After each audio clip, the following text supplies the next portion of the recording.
Maayong naman sa inyong tanan, mga kaigalaan, mga kaigsunan, o nini nga udto magsugod kita og usa na man ka kinaiya sa Kristohanon, mauning pagka maluluyon. So, una sa tanan, akong ipahinumdum sa tanan nga ang atong tun-an sukad pa sa pagsugod nato ni atong mga ginatun sa puno sa Ginoo, mauni ang mga kinaiya nga batunan sa usa ka tinuod nga nakaila ni Ginoong Kristo.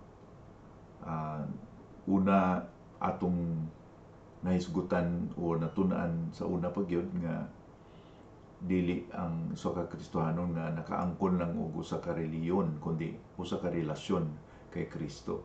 So mao ni ang mga makita nga mga kabag-uhan nga ginahimo sa balaan nga espiritu sa ato kasing-kasing nga dili ni mahitabo kung wala kitay relasyon ni Ginoong Kristo. So kadtong atong mga gisgutan nga mo tuman kita sa Ginoo, obedience, pagtuo, paghigugma, pagkakontento, paglaom, pagdisiplina, kana tanan bunga kana sa presensya sa Ginoo sa ato kasing-kasing. Dili na nato himuon para higugmaon kita sa Ginoo o luwason kita sa Ginoo. Kung dili, tungod kay naan ang Ginoo sa atong kinabuhi, nakaangkon na kita og relasyon sa Ginoo, mao ni ang resulta kung kita pasakop sa iya, no? Kay di man ni ang atong relasyon sa Ginoo dili man tarubot na ang pamantay kinaugalingong kabubuton. So naa na siya kanato, gahatang na siya gahom kanato, pero nuntan po ni nato, ubanan po ni nato sa atong pagkamasinulundon sa iya. So kung kita kaila ni Ginoong Kristo, nga Ginoong laluwas sa tinuray gyud, di na ta magduha kay ang pulong sa Ginoo nagaingon nga nagipuy-an na kita sa balang nga espiritu. Una Corinto 3:16 o una Corinto 6:19 o 20. Now karon nga naa na ang balang nga espiritu sa imong kasing-kasing, nunta na ton sa panugyan adlaw nga tanan, panugyan dili sa kaluwasan gali panugyan nga ang balang nga espiritu magbunga sa atong kasing-kasing sa atong kinabuhi. O kini makit-an sa atong mga kinaiya o karong nga buntag o kanong nga udto, mauning pagkamanggiloyon, pagkamaluluyon, compassion. Kaya kung basahon ang una Pedro 3:8 nga mauning awhag ni Pedro, ingon niya, karon ani ang akong tugon kaninyong tanan, kinahanglan maghiusa kamo sa inyong hananghuna o pagbinatiay sa usag-usa. Pag hinigugmaay kamo isip managsuon, pag maluluyon kamo og pagmapainubal sanon sa usag-usa. So nining leksyon o atong topiko, ikonsiderar nato ang kinaugalian sa kasing-kasing duol gyud ni kaayo sa paghigugma. Murag ang kompasyon o paghigugma, duol gyud na pagkamaluluyon o paghigugma, suod gyud na sila kaayo, no? Pero magsuon ba ang pagkamaluluyon, di gyud nato na mahimulag sa tinud-anay nga paghigugma. Kay tinud-anay nga paghigugma mo resulta gyud na o usa ka action nga mahigugmaon nga action, no? So mao nang sa 1 Corinto 13 nga ato natun-an sa paghigugma, loving action, pagpasensya, dili bastos, ingon no, nga mga tun-an na nato sa 1 Corinto 13. So niini nga rason nang makita nato sa Biblia nga na sa English pa, moved with compassion, kanunay na nga gihulagway sa Ginoong Kristo nga he was moved with compassion, kapag gitulod siya sa pagkaluoy, naabay nagtulod siya sa kasing-kasing nga maluoy. Mateo 9:36, Mateo 4:14 ug Mateo 18:27 mao na ang mga makita nato ni nga giingon sa Biblia nga he was moved with compassion, kapag gitulod siya ba, gitukmod siya o naay hangkat kaniya nga maluoy. Ang pagkamaluluyon nagsugod yun sa kasing-kasing, pero dili na ng pagbati lang sa kasing-kasing. Nagsugod ka pagbati sa to kasing-kasing, pero nag-overflow ni nga dunay action nga mahimo. Na pwede man ta makakita sa pahinahon sa igsuon o kinsa man nga nakinahanglan nga murag tang bati lang ta kaluoy, pero kung emosyon lang na gitutol sa pagbati, di na mao ang pagkamaluluyon nga atong makita sa pulong sa Ginoo, kundi kasugod man sa pagbati pero mo bunga o mo overflow ni sa usa ka action, loving action. Ang pagkamaluluyon ng nagakahulugan nga nahigugma ta sa tao, mura ta nakita ta marami unong ta sa tao, misyempatiya ta sa tao. Ang iyang kaguol nahimong atong kaguol, murag nag-ayang gibati, naka simpatiya kita sa iyang gibati. So kung kita maluluyon, miambit kita sa pagbati sa uban, no? Murag miambit kita. Kay natandog kita sa iyang kahimtangan na dili sayon nga kahimtangan, lisod nga kahimtangan, natandog kita o mangita kita unsaon na to nga makatabang ta. So ang pagkamaluluyon mao ni ang nakatulod nato, gitandog kita, nagtulog nato nga murag i-offer nato ang atong kaugalingon bisan sakripisyo ta gamay para nga makatabang sa nagakinahanglan.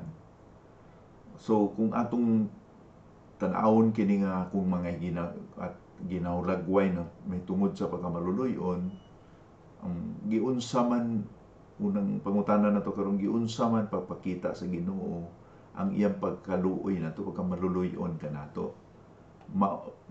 Unsa man ang angay nato nga ipakita nga ato emosyon, gibati o simpatiya sa uban nga nagakinahanglan. So una atong tan-awon kung unsa ang gisulti sa Biblia na hinungod sa Ginoo nga siya ang Ginoo nga manluluyon. So our God is a God of compassion. Ang atong Ginoo nga manluluyon. Okay, doon na kita yung mga bersikulo dinhi nga mabasa sa labi na sa Salmo, no? Ang unang basahon, Salmo 86:15. Giunsa man paghulagway sa nagsulat dinhi nanungod sa Ginoo, ingon niya, apan ikaw Ginoo may kahangawa ug maluluyon nga Dios, mahigugmaon ikaw ug matinud-anon ug dili daling masuko. May kahangawa ug maluluyon nga Dios. Salmo 78:38 ug 39. Apan bisan pa niini maluluyon ang Dios. Gipasaylo niya ang ilang mga sala ug wala niya sila laglaga. Sa daghang higayon gipugngan niya ang iyang kasuko bisan hilabihan na gayud ang iyang kapungot.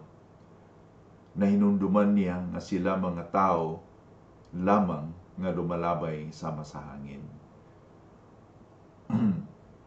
Giunsa man papakita sa pagkamaluluyon sa Ginoo sa nasod sa Israel o sa mga Hudiyo. Doon ay upat kabutang atong makita dinhi sa bersikulo 38 ug 39, no? Salmo 78:38 ug 39. Una, gipasaylo niya ang ilang mga sala. Ikaduha, wa niya sila laglaga. Gipasaylo, wa sila siluti. Unya, bersikulo 3, gipugnan niya ang iyang kasuko bisan labihan na gayud ang iyang kapungot. Ang Ginoo sa pagpugong. Kaya kung tinubitan na, kung maluoy ka sa tao, doon na kay simpatiya sa tao. Na ay magtukmod nga, magpugong ka sa unsay isulti, unsay himuon. Kaya natakpan na paibabuan sa kaluoy. Unya ikaupat, nahinunduman niya nga sila mga tao lamang nga lumalabay sama sa hangin. Kini bitong moabot imong kaluoy, bisag insulod kining pagkamaluluyon. Di mo balik kung unsa usahay ang gipanulti sa uban o pag-insulto sa uban tungod kay naluoy ka sa tao, di ba? Ang pagtabang o pagpakita sa kaluoy sa tao, dili man na kay ang tao angayan nga tabangan na to. Kaya ang kaluoy, wala na nagbase nga angayan kay nakahimo maayo ang tao o ng deserving ang tao. Ang kaluoy, nagdepende lang yun na sa gibutang sa Ginoo nga pagbati sa to kasing-kasing. Halimbawa, anong pananglitan? Naman ko'y nabatian nga kanang muhatag sa kaluoy sa mga nagpangayo-ngayo bitaw. Sa ngayo niya, na mga tao bitaw nga maluoy gimuhatag niya, na ay nakaila sa tao nga giyatagan nga ana nagatagi kay gasalig naman na sige lang nagpangayo maayo may pinaglawas nagasalig lang na di man na siya angayan natagan. Pero ang tao nga muhatag moingon nga sagdi lang oy kay wa man ko hunahunaan na naluoy lang gyud ko kay narabay na siya mga anak, narabay na siya naluoy lang ko muna nga akong gitagaan. Kaya kung mutanaw ka sa deserving ba ng tao, usahay ang imong kaluoy mapugngan sa maglagot man ka, no? Ano tabangan man ako, giilad man ko nin sa una, o mangingilad man nga tao. Now, di ko maingon, o di po ko mo promote nga muhatag ta sa tao kay naluoy kita nga di ta mo tan-aw pud sa tao nga mahimo matabangan siya ba. Halimbawa kung mahigbalan bitaw nato nga may tao nga gigutom nga ng mga tao na sa daan niya mangayog kwarta kay ipalit niya paniudto, pero kay balo ka nga sugarol o bisyoso kayo niya di manipalit niya pagkaon, maluoy ka, magwise po ka, no? Dili nimo palit taga kwarta dayon kay basi isugalan niya, no?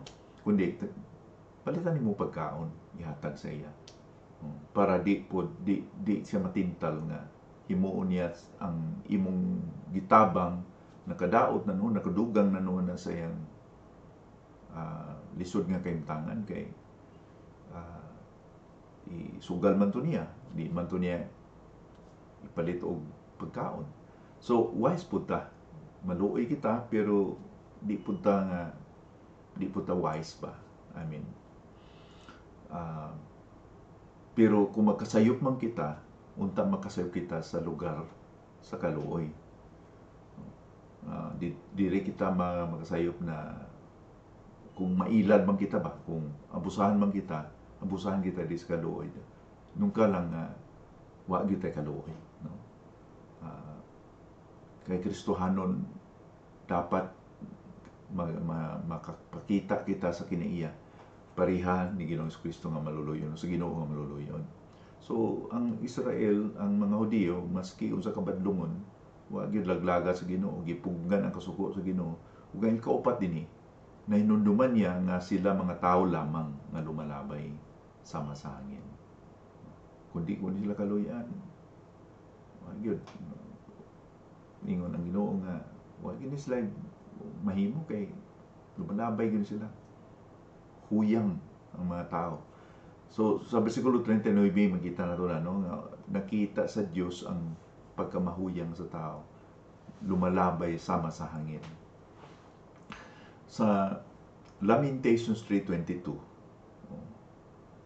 sa Lamentations 3:22, sa Old Testament ni gihapon, ang gisulat ni Jeremias din ha, nindot pud nga pagpadayag sa pagkamaluluyon sa Ginoo. Basahon ko no, Lamentations 3:22. Ang gugma o kaluoy sa Ginoo walay katapusan. Mao kana nga wala kita malaglag sa hingpit. Way katapusan ang gugma o kaluoy sa Ginoo. Kitang tanan mga beneficiaryo lang kita sa iya nga kaluoy. Gikaluoyan lang gyud sa Ginoo. Kung di pa sa iyang kaluoy, kita man makasasa tanan, kita di na magpabili ning kalibutan no. Ingon din niya, mao ka na nga wala kita malaglag sa hingpit bisan sa atong pagkamakasala. Kay ang makasasala deserving gyud ang ngayon gyud sa silutan. Pero kanaluoy man ang Ginoo, dili kita ginalaglag sa Ginoo, gikaluy-an kita daw nga tanan nga bisan og unsa pay nahimo sa tawo, unsa pa itong gihimo, unsa ta pagpalay sa Ginoo, tagaan gyapon to sa Ginoo panalangin, di ba? Mao bitaw nang uban mga tao nga dili gid ka nang sa ilang kahimtangan nga gikaluy-an sa Ginoo, nagabusar man noon, pero di biya angay abusahan nato ang kaluoy sa Ginoo, kay mahimog kuhaon na sa Ginoo sa sa kasaglit ng kuhaon na sa Ginoo mapanalangin niya sa ato. Mawa kita no. Kay ang ngayan gyud nga kita laglagon o pasilutan sa impyerno. Kay makasasama no ingon sa John 1:36 na ang mamutuo sa anak sa Dios may kinabuhi nga walay katapusan, apan ang dili mutuman sa anak sa Dios dili kay makaangkon sa kinabuhi nga walay katapusan, magapabilin hinuon nga kaligutgot sa Dios kaniya. So ang tao nga dili mutuo sa Ginoo nagpabilin ang kaligutgot sa iya, pero dili na i-pronounce sa Ginoo ang iyang kaligutgot dayon, di ba? Tagaan pa sa Ginoo og lugway. Kamo nakabati naman siguro mo sa istorya no, kay mao ni nang mabatian nato nga panultihon nga murag common ba nga panultihon, labi ni siguro sa inyo diha. Nga usahay mag komedya kita nga ang masamang damo daw matagal mamatay no? ang di maayo nga sagbot, okay? Sagbot dugay mamatay no. Ngano man nay maayong tao dali ko na mamatay, pero ang tao nga wenahot no kasasala dugay ko na mamatay. Okay? Di pa natin tunood kay ang kung nagabisyo ang tao muguwa ang dagang sakit, di po magdugay biya sila, pero naiuban mo tingata nga kining tawhana sobra man ning gihimo ani, pero taas yung kinabuhi nga naman nuloy ang Ginoo ba nga di siya mo nga makahinulsol pa ay mingon biya ang Ginoo nga sa Hebreano 9:27 no nga ginatudlo o ginatagana na sa Ginoo nga ang tao mamatay o makausa human niya na ang paghukom. Mao na gitaga paglugway ang kinabuhi para makahinulsol, para makaamgo. Mao sud nagihimo sa Ginoo po sa ato pod no nga sa atong mga ginahimo, sa atong mga pagpalayo sa Ginoo, sa gihapon naluoy pang Ginoo sa ato. Mao nang nakahinulsol kita ug salamat sa Ginoo. Ug nalipay bitaw ko nga akong balikon no nga ang inyong mga testimonyo nga akong nabasa, nalipay ko nga sa ka punto sa inyong kinabuhi nakaila ka mo sa Ginoo, o dili na sa kay kung gisilutan pa kita sa Ginoo o wa pa maluoy ang Ginoo sa nato, di kita makailan niya nga Ginoo maluluwas. Ngayon po nga mutingkag gol gyud ta sa iyang pagsilot nato. ambot na sulti ba nako ni, pero siguro na sulti nako ni, pero balikon nako nga ang kaluoy sa Ginoo mo na nakaingon nga dili kita nalaglag kay kung atong halimbawa no, kung kada sala nga atong ginahimo, okay, sa kabuhok ang doon birakon ba kwaon sa itong ulo kada sala doon kay ikaw kwaon tag busbuk sunod kapila man tama kasaso sa kadlaw ngayon na nga siguro wa pa tay edad nga 20 anyos nga kalbo na tantanan nga upaw na tantanan tungod kay when may bilin sa atong buhok sa atong pagpakasala pero wa nagihimo sa Ginoo tungod kay maluluyon siya. Kanang kaluoy sa Ginoo, pagka maluluyon sa Ginoo, pareha na sa segundo sa orasan, di ba? Okay. Ang segundo sa orasan niya, ang atong pagka makasasa, murag ka ng oras bitaw nga sa orasan, okay? Hinay ang oras, no? Pero ang segundo paspas. Okay? Kada sala nato kapila na balik-balikan o labyan sa segundo, di ba? Libut-libutan na sa segundo. Buting nun nga bisan og nakasata, sige gihabubo sa Ginoo, murag ang segundo wala bay-labayan na tingapon sa kaluoy sa Ginoo or magtagamtam ta sa kaluoy sa Ginoo. So, mauna ang kaluoy sa Ginoo nato, dili kita nalaglag tungod sa kaluoy sa Ginoo. So, kung doon ay mga butang nga maabot sa itong kinabuhi, ang ato nang gimasulti, ikaluyan lang ko sa Ginoo. Ikaluyan ko sa kahitasan. Now, si Kristo Jesus mismo nagpadayag, no? Ang Ginoong Amahan mo na atong mabasa sa Salmo, atong mabasa ang iyang pagkamaluluyon dito. Pero si Ginoong Kristo nagpakita po sa iyang pagka-compassionate sa iyang pagkamaluluyon. Mateo 9:36, ingon din na, pagkakita niya sa daghang mga tao, naluoy gayud siya kanila, tungod kay daghan silang mga suliran, apan sila walay kadangpan. Sama sila sa mga karnero nga walay magbalantay.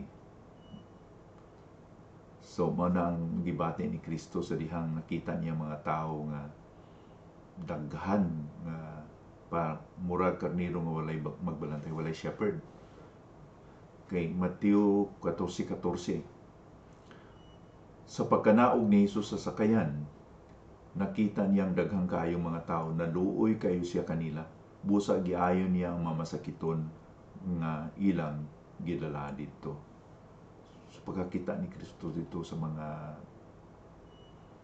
tao nga nagakinahanglan, giayon niya, no? So ang iyang gibati, iyang gi-translate sa usa ka aksyon na iyang giayo. Mao na ang halimbawa ni Ginoong Kristo nga gipakita sa Biblia ng mga kaluoy. Lain pang sitwasyon nga halimbawa sa Biblia nga naluoy si Ginoong Kristo sa Mateo 20:30 hangtod sa 34, na hinungod din sa mga buta nga nagpakilimos. Mateo 20:30 hangtod sa 34. Unya, didto'y duha ka buta nga naglingkod daplin sa dalan. Nadunggan nila nga moagi na si Jesus, busa naninggit sila, Ginoo, nga kaliwat ni David, kaluyin taon kami. Gibadlong sila sa mga tao aron mohilom. Apan gikusgan pa hinuon nila og singgit, Ginoo, nga kaliwat ni David, kaluyin taon kami. Miunong si Jesus, gitawag niya sila og gipangutana, unsay inyong gusto nga buhaton ko kaninyo? Mitubag sila, Ginoo, gusto namo nga makakita. Naluoy si Jesus kanila, busa gihikap niya ang ilang mga mata, ug diha-diha nakakita sila, unya misunod sila kaniya. Niini nga itong ibasa, unsay gipangayo sa mga buta, tagaay mintaw kwarta, Ginoo, unta nga daghan mi og pagkaon, unta Ginoo nga Naami pundo sa bangko, naami bank account, dili. Ingon niya, kaluyin taon mi. Ang una nilang gipangayo is Ginoo. Maluoy lang yung kanamo. Wala silang diretso silang panginanglanon.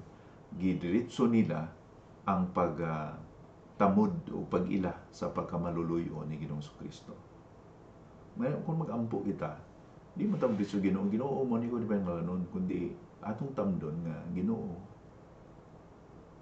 Imo lang yung kung kaluyan. Kaya bago kung maluluyon ka, ato yun ang tamdan kanunay. Nga kung nag-ampo kita, nagasampit kita sa Ginoo, di siya ka-level nato. No? Ginoo siya, kita di sa ubos. So, dili kita ka-demand. Ang isa ka magkililimos, dili makadiman kung uy, limusin taon ko pero kinanglan sa kagatos ha, muna limit ha, sa kagatos. Di kita kadiman kung nagpakilimos kita, di ka kaingon nga kaluyin taon ko niya unta mo ninyong ihatag maulin ni limit. Depende lang yun sa kaluoy sa tao, sa kasing-kasing sa tao. Pero giunsa man sila sa pagtrato sa mga tao. Ang mga tao, gibadlong sila nga muhilom. Hilom mo ito, gikusgan pa nun ilang singgit. Nga naman, nga mga tao ngon animan. Kaya siguro, ang ilang pagsinggit, mura bag, insistent ba sila ba? Kana bang basta masigurado sila nga mabatian Ginoong Kristo, hunaw-hunaw lang ninyo daghang mga tao, saba kayo. Kung di sila musinggit, di ko sila mabatian sa Ginoo. So, siguro ang mga tao nagun nga, uy, ay singgitin ninyo ang Ginoo. Kay di man na maayo. Pero singgit po siya dugang Ginoon. So, mauto nga mahirong si Jesus sa bersikulo 32 hangtod sa 34. Gitawag niya sila gipangunta unsay inyong gusto nga buhaton nga namo kaninyo. So laing gyud ang mga tao sa pagtrato kay Kristo o sa bulag, sa mga buta kay Kristo sa ila, no. Ang mga tao nag-react yun nga hilom ka mo. Yun. Di niyo singgitan ng Ginoo. So, imbis na i-encourage nila ang mga tao na Ginoong Hesus, taon po ni sila mga butao kanang kaluyin taon sila, gipahilo man noon.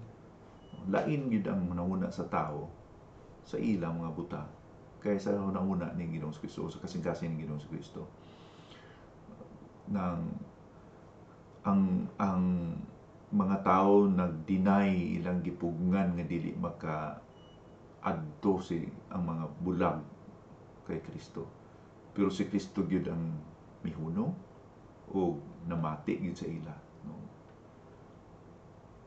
Kini ang pagpakita sa Ginoo kung unsa siya ka maluluyon, labi na gyud sa mga nagkakinahanglan parehas sa mga bulag na mga makalilimos.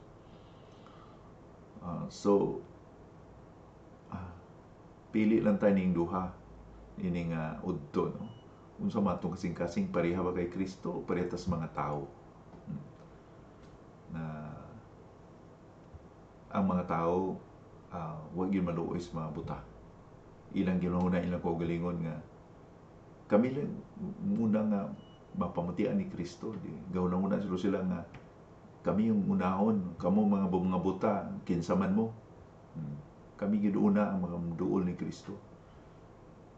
Mura bag naa sila espiritu nga muuna gyud. Pero si Kristo lain. Unsa mga atong kasing-kasing ini nga udto.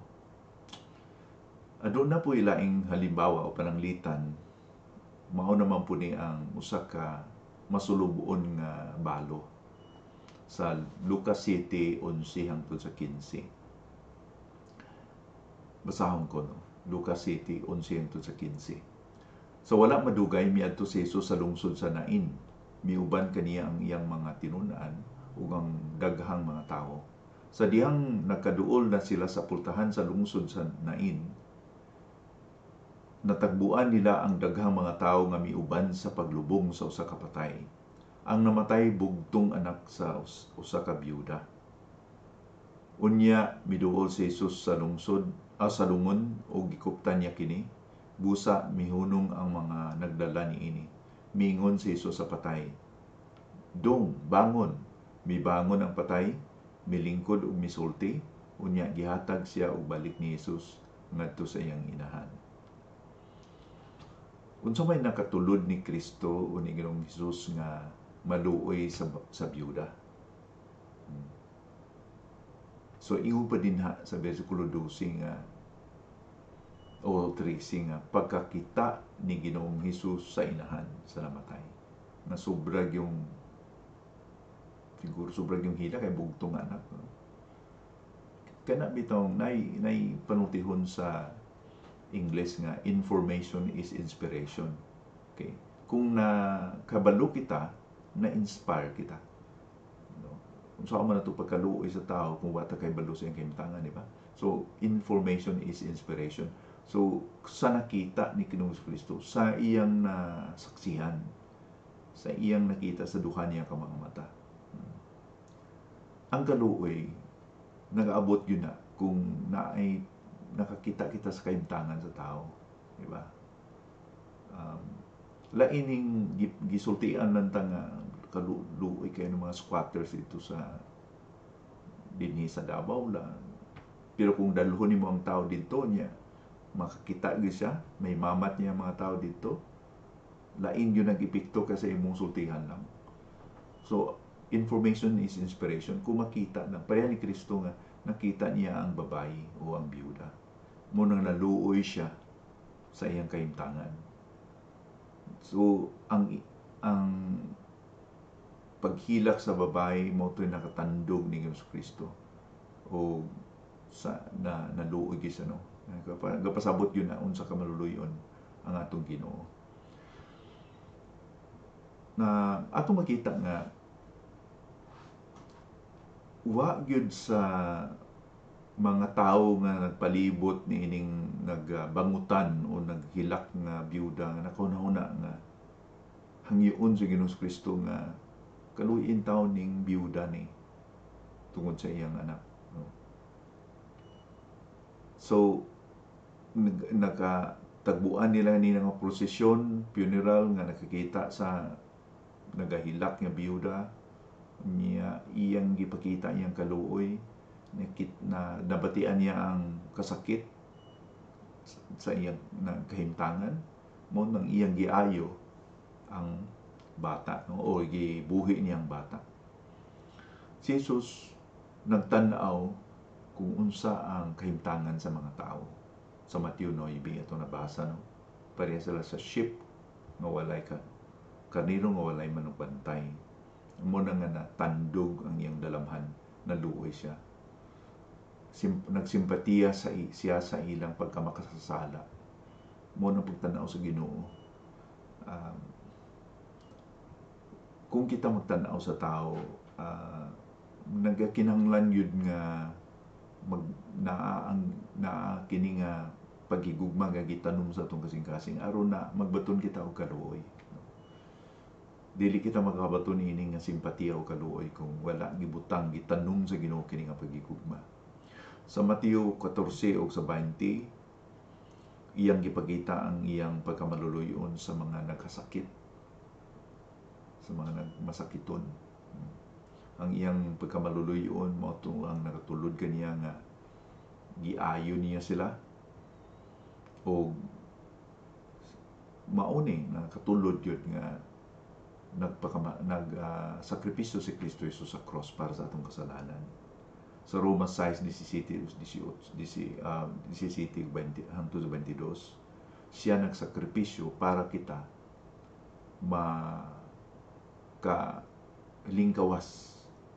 makaangkon kita og kagawasan gikan sa kaulipnan sa kasalanan.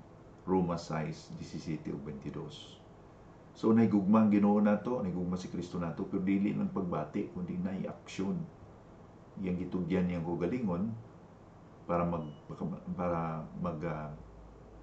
pagkamatay para sa uli sa atong lugar dito sa cross, bayad sa atong kasalanan, kay naluoy siya kanato aron makahilang kawas kita gikan sa kaulipnan sa kasalanan. Si Ginoong Jesucristo siya gyud ang hingpit nga pananglitan kanato sa pagkamaluluyon sa Dios. Kay dili lang siya nga pakita or padayag sa iyang kaluoy pinagi sa iyang gihimo nga giayo niya ang mga masakiton, unsa pang mga maayo nga mga butang iyang ginhimo. Ang pinaka-importante gyud nga iyang gi-offer, no? Iyang gi-alay, iyang gitugyan, iyang gagalingon nga mamatay dito sa cross para kanatong tanan. Hangtod karon nagpabilin niya pagkamaluluyon kanato nga sa adlaw-adlaw gitagan kita niya kaluoy nga pasaylo sa atong kasalanan, tagaan ta niya og mayong panglawas, gitagaan kaniya panalangin nga kita makapadayon sa pag-alagad kaniya, o gitagaan niya grasya nga magtubo, magmahingpit, makapadayon kita sa pag-alagad sa Ginoo. So gikaluy-an kita sa Ginoo, aron kita pod mo reflect ba, mo paambit pod nini nga pagigugma o pagka maluluyon sa Ginoo ngadto pod sa uban. So kung kita maluoy, ang tinubdan gyud ana o ang rason gyud ana unta o ginaot unta mao ni nga tungod kay sa tinud-anay nakaangkon kita o himamat kita o naka-experience kita sa pagkamaluluyon sa Ginoo sa atong kinabuhi. So atong pagkatapuso na atong pagtuon ini nga udto, ug aton ni padayon sa sunod nga pagtuon nato, ug atong padayonon ang unsa man ang character sa katawo nga maluluyon, no? The character of a compassionate heart. So natunta nga Ginoo magapanalangin kanato sa inyong tanan, natunta nga magpabilin ang atong kagutom ug kauhaw sa pulong sa Dios. Daghang salamat.